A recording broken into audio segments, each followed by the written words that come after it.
Hello, ladies and gentlemen, and welcome to the Student Section, SGTV's premier sports show. I'm Zander Collins, and today I'm joined by Calvin DeLude, Jalen Long, and Austin McConnell. In today's episode, we cover college and NFL football, Premier League soccer, the MLB World Series, and more. So come take a seat with us in the Student Section.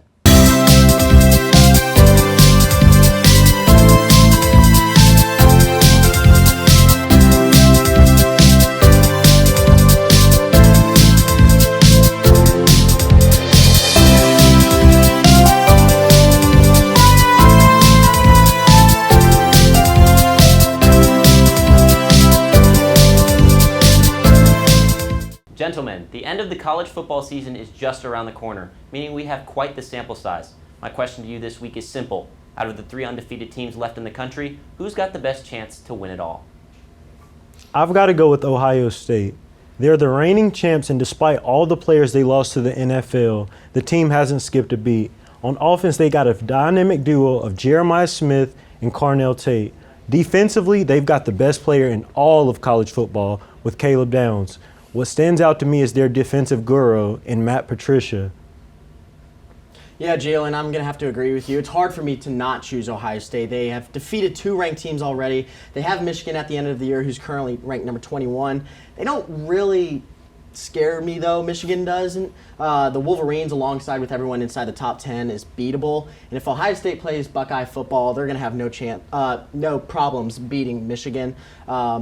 Agreed. Caleb Downs, phenomenal player, and Julian Sayin, he's not on the stat sheet, he's not having a crazy good year, but if you watch the tape, I mean, he's just handling games the way he needs to. He's just letting the superstars around him do the work. He's leading his team to another national championship this year.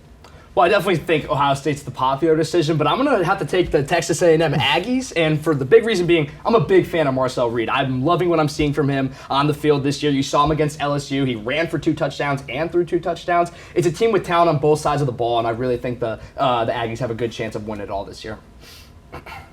Yeah, from potential winners to definite losers now. I'm curious, guys, how did you guys assess South Carolina's game against number 4 Alabama at the weekend? For me, I'm going to say it's the same old South Carolina. With this game specifically, it truly showcases what it is like being a South Carolina fan. They get you on the edge of your seat just for them to blow it.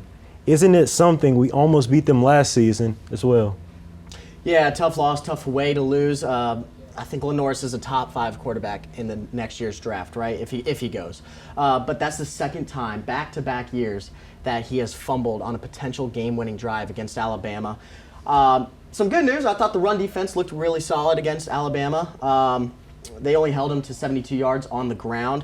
Thought Ty Simpson looked like a Heisman quarterback as well, with 2 touchdowns and 253 yards in the air. Overall, I thought the defense looked good. Just needed one more solid drive out of the offense to win that game. Yeah, I could look at the game from an analytical standpoint. Like, I agree. I think Simpson had a great game, and he looked really good. But as a fan of the Gamecocks, that game broke my heart. It was the second worst loss of me being here since the LSU game. But I think the part that was most difficult was there was just a different vibe in the air. Like, fans stayed after halftime. Like, start of the game, like, there was just an energy, a buzz in the building that was unlike any game that we've had this year. And I really thought that this Saturday was going to be the day that we finally get an upset, get a win, but just didn't come out. You can argue that the play call where LaNorris fumbled, they should have been calling a QB run at that point in the game, but really, it was an impressive game. They shouldn't have been in it at all with the way we've been playing all year long. So. I just want to touch on this real quick. You kind of mentioned they shouldn't have been running the quarterback run at that point in the game. I kind of like that they did. It's unfortunate how things played out, but I do like how they gave LaNorris. They showed that they have confidence in LaNorris Sellers by giving him the ball in such a key moment in the game. Unfortunate, back-to-back years with fumbles. You can call the play, you can't make him hold on to the ball, right? So that's just unfortunate, but I didn't hate the play calling as much as I've been harsh on Mr. Shula in recent weeks. So yeah, it was definitely one of Shula's best play calling days, and I agree with you. Like, whether the play call was a good idea or not, what you have to do in that moment in the game is keep the ball in your best player's hands, and the best player on the South Carolina offense is LaNorris Sellers. Calvin, you're exactly right. Energy was there. Unfortunately, the result was not. That'll do it for our college football segment this week, and I'm going to throw it back to you, Calvin, for $7 Dogs.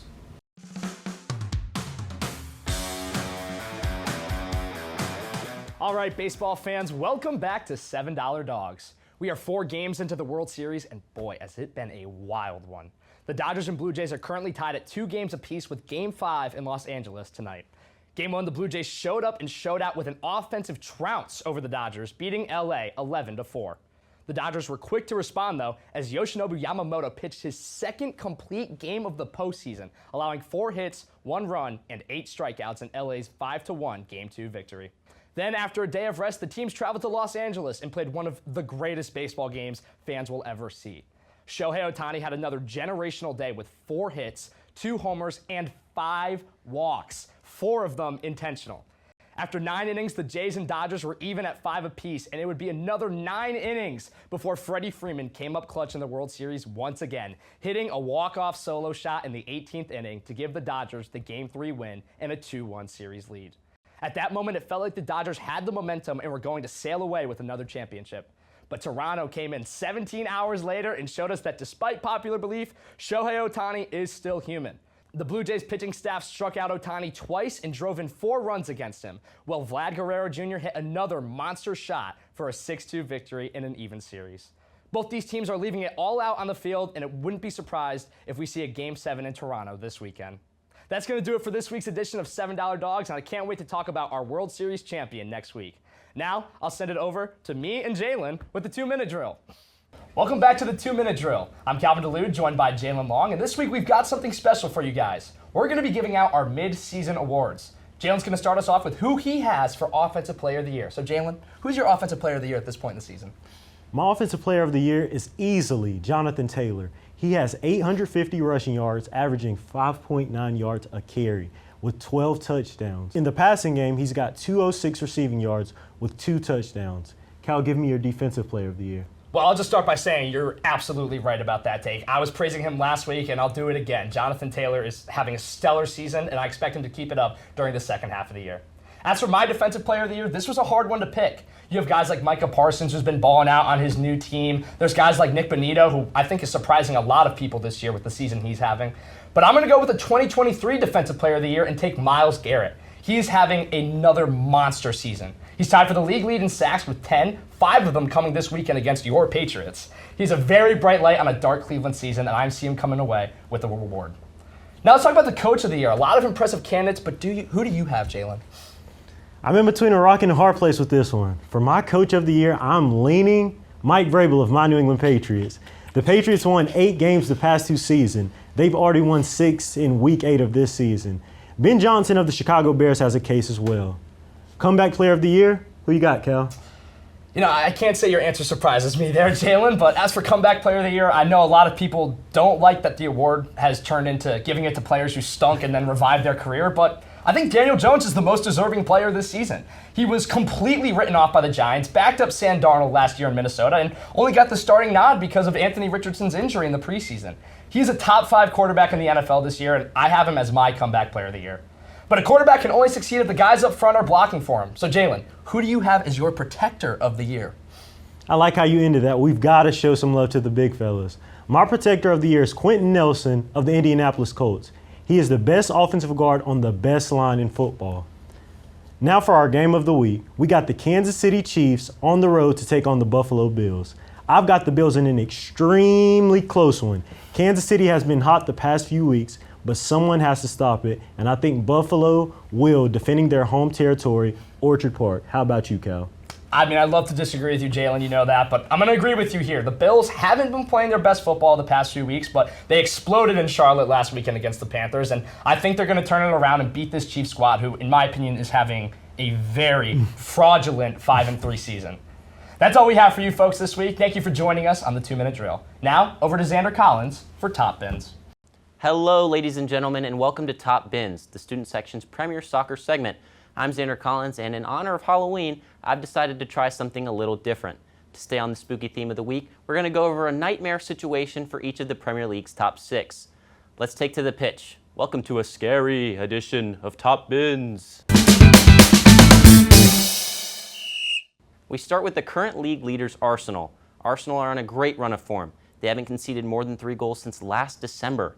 4 points clear atop the Premier League, great defensive record, but we've seen this story before. Arsenal's nightmare situation is repeating their end to the 22-23 campaign in which they bottled the league and went home with no silverware.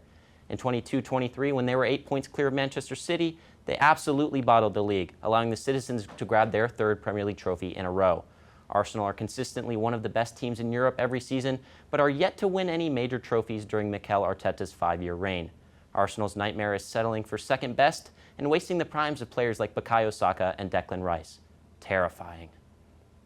Our next nightmare is one on the other side of the North London derby. Last season, Tottenham were finally able to break their 17-year trophy drought after beating Manchester United 1-0 in the Europa League final. Great job, Tottenham, but what if it were to get even worse? Tottenham's nightmare scenario is that their next wait is even longer. Tottenham's marquee signings like Mohamed Kudus and Xavi Simons are never able to bring home the hardware, and Tottenham become the laughingstock of English football once again. To quote the great Giorgio Chiellini, "It is the history of the Tottenham." Recently, you could say that Liverpool are already living their nightmare. They've lost 4 on the bounce in the Premier League, including shock defeat to Brentford and a 90th-minute winner from Chelsea. An Arne Slot system has been figured out. The Scousers' nightmare exists if this continues.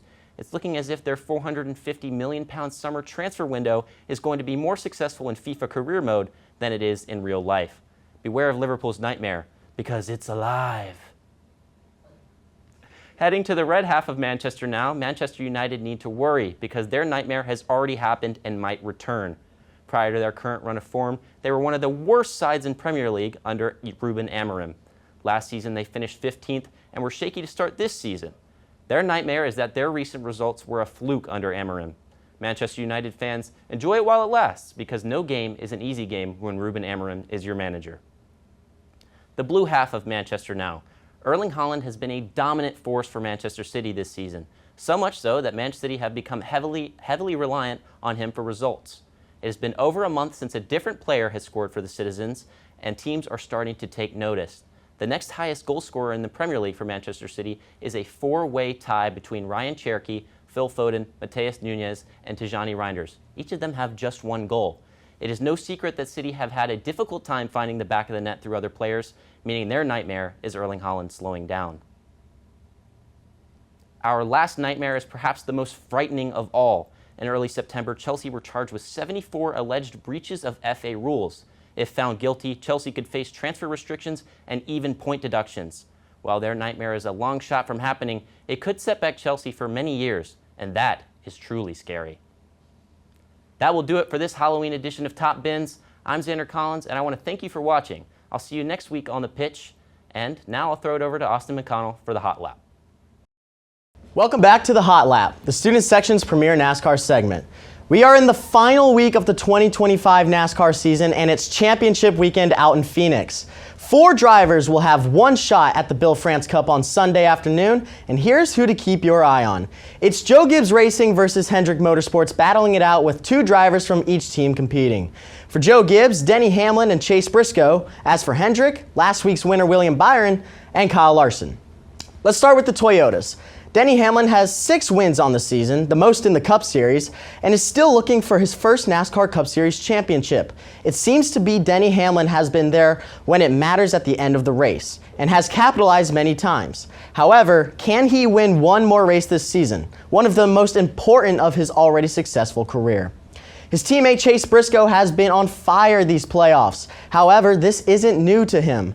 He has finished inside the top 5 more times than any driver this season. Consistency is key, but can he stay hot and win at Phoenix to claim his first Cup Series title in his first year at Joe Gibbs Racing? For Hendrick Motorsports, William Byron has also been one of the most consistent drivers. He leads the series in laps led this season, and with his dominant victory at Martinsville this past weekend, Byron will look to win his first championship as well. And finally, Kyle Larson, the only driver in this championship 4 that has already won the Bill France Cup. He won for Hendrick Motorsports back in 2021 and is looking to bring another one back with him this weekend. It should be a fun weekend in Phoenix, and I hope you'll be watching as intently as I will. That's all I've got from the track this week. Thanks for taking a lap with me. Tune in to NBC this Sunday at 3 p.m. to watch the NASCAR Cup Series Championship. Now, on to our next segment. And this one's got a spooky Halloween twist. It's time for the Monster Mash Draft. Hey, what's up, guys? It's Yoshi. And I don't know where the rest of the guys went, but now I'm joined with Michael Jordan, Rocky, and your favorite Foot Locker employee. And today we're going to do the Monster Mash Draft. If Halloween monsters ran the sports world, who's building the scariest team? Today we're going to be drafting monsters, athletes, and coaches with Halloween energy to build the ultimate scary sports squad. You can mix real athletes, fictional monsters, coaches, mascots, or even mythical creatures. Each round will have a different draft topic. Now on to the first round of the draft. Okay, fellas, for round one, you're going to be picking a scary athlete, and this could be literally anybody. And I have the pleasure of having the 101 pick in this round, and I'm going to take the scariest man in football, Sean Taylor. I mean, if you guys watch this guy's highlights and you know ball, you know that's a great pick. Just watch that hit on Brian Moorman, the Bills punter, in that one Pro Bowl game, and you'll be terrified for life. I'll throw it over to you guys now for the second pick. For my pick, I'm going to go with Lawrence Taylor, also known as LT. You said Sean Taylor, and that is an extremely, extremely scary person. But Lawrence Taylor, outside linebacker, if I was lining up alongside from him, I would be extremely, extremely scared. Who you got? Well, I'm going to take a page out of Zander's playbook here, and I'm going to take a safety from my favorite team. I'm taking Bam Bam Cam Chancellor, one of the leaders of the Legion of Boom. He's going to bring his friends with him, and he's going to hit you hard. So I'm taking Cam Chancellor. I'm not going football. I'm going hockey. Zdeno Chara. Oh, yeah. Guy's 6'9", 256 pounds. I mean, try taking a body check from that guy. He's sending you through the glass. Let alone he has not to mention he has the fastest slap shot in NHL history, 108 miles per hour. So a body check and a shot you don't want to stand in front of, give me Chara. And he's running marathons now, too. Yeah, he is. He's a beast. I'm not going to lie, Mr. Referee, I don't know who that is, but the name itself is terrifying. So we'll go on to round two now, your monster MVP. This will be the character from a fictional place, and how they're going to add to your squad with whatever kind of abilities and stuff that they've got. So for round two, I was looking at people like Godzilla to kind of fill the gaps in the D-line, or maybe Jason Voorhees, because he's 6'5", by the way. But I had to go with my gut, and that is the very coachable Pennywise the Clown. Pennywise can shapeshift, so he could be whatever you need him to be, and I really value versatility, so that's why I'm going with Pennywise the Clown in round two. Though you took a shot at my guy, I'm still going to go with Godzilla. Godzilla and Lawrence Taylor together? Okay. I don't know what about Pennywise makes him coachable, but I'm going to have to go with King Kong. I mean, like, he's literally climbing the Empire State Building. He's dragging people up there with him. He's just a beast on and off the field. But, you know, we're also seeing in some of these new Kong movies that he's a pretty friendly guy at the end of the day. So I'm going King Kong. We're going James P. Sullivan from the Monsters University. I think he had some injury that kind of kept him out of the league for a little bit, maybe a knee, therefore sending him over to Monsters, Inc. But he has a scare score of over 100,000, making him the top scarer. I mean, he's just a scary guy. Also, he would make a mean defensive end. So give me Mr. Sullivan. Who's more? That is a really great pick, Austin. We can't overlook James P. Sullivan's performance in the scare games. I think that's a great pick to get in that last slot. We'll move on to round three, though, now, and we're going to pick a cursed sports franchise. There are a lot of great options here. I won't mention any because you guys might have them, because specifically in the NFL, there are plenty. That's why I'm going to pivot to the NBA now and choose the Sacramento Kings.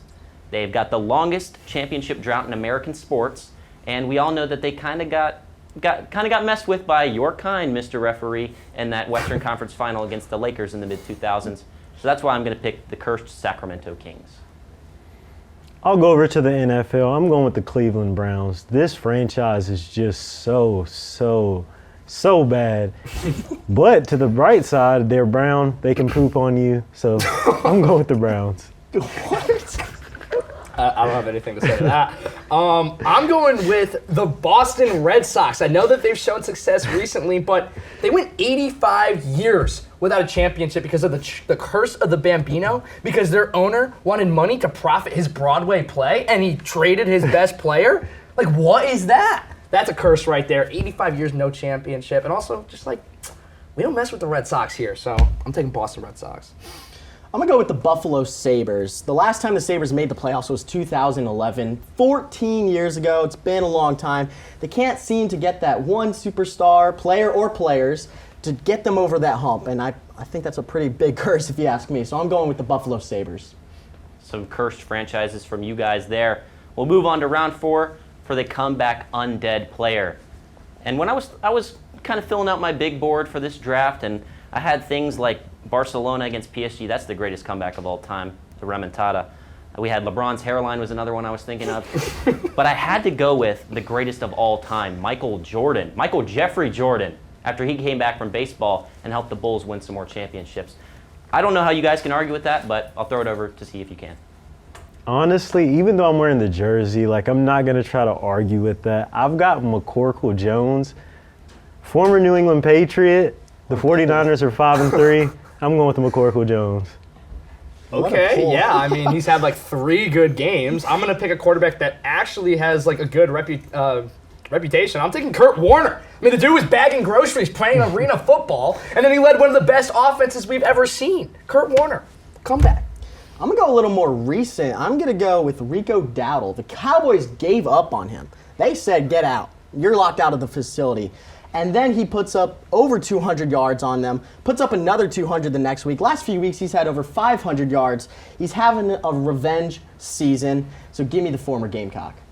Yeah, Kurt Warner is a great shout, and Rico Dowdle still haunts my nightmares after I had to go against him in fantasy. But guys, to take our teams to the next level and have someone to kind of coach that unit, we're picking coaches now. And I think the scariest coach in all of sports is Diego Simeone from Atletico Madrid. I mean, the players are really bought into his system, which is some of the worst football I've ever watched, by the way.